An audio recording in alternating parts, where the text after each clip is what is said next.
کیونکہ آج کل کے ماڈرن دور میں کنسٹرکشن پروجیکٹس میں انسانوں سے زیادہ مشینز کا استعمال کیا جاتا ہے، اسی وجہ سے اکثر پروجیکٹس 4 سے 5 سالوں میں مکمل ہو جاتے ہیں، لیکن ہزاروں سال پہلے نہ ہی ان کے پاس کوئی مشینز تھیں اور نہ ہی ماڈرن ٹولز، تو ظاہر ہے اس وقت پیرامڈ بنانے کے دوران ایک ہی وقت میں کافی مزدور لگے ہوں گے، لیکن آخر کتنے؟ ہسٹری سے یہ بات معلوم ہوئی کہ پیرامڈز کو بنانے میں کم از کم ایک ہی وقت میں 1 لاکھ مزدوروں کی مدد لی گئی، اور یہ مزدور پورے ملک سے اکٹھے کیے گئے تھے۔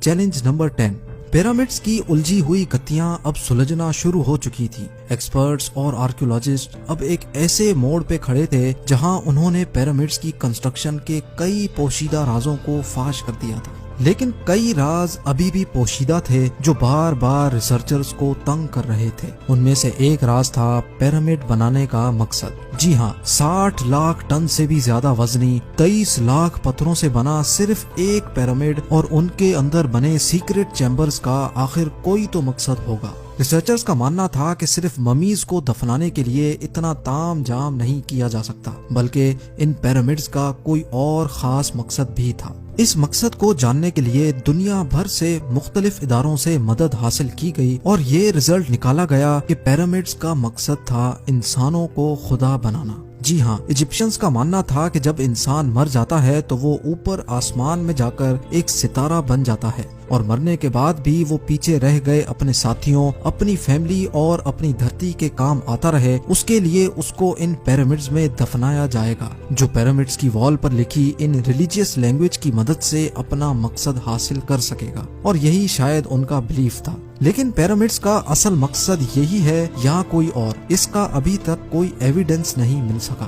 چیلنج نمبر 11، اینشینٹ انجینئرنگ کی ہسٹری کے ان شاہکار اسٹرکچرز کے ڈیزائن نے ایک بار پھر سے ایکسپرٹس کو مصیبت میں ڈال دیا۔ یہ معاملہ شروع ہوا تھا گیزا کے پیرامڈز کی ایک ایریل فوٹوگراف سے، جس میں دیکھا گیا کہ ان تینوں پیرامڈز کا اسٹرکچر ایک دوسرے سے الائنڈ نہیں ہے۔ یہ معلوم نہیں ہو پا رہا تھا کہ جن لوگوں نے 4500 سال پہلے انچ بائی انچ لیول کر کے اتنی صفائی سے پیرامڈ بنائے، انہوں نے ان 3 پیرامڈز کو ایک دوسرے سے الائن کیوں نہیں کیا؟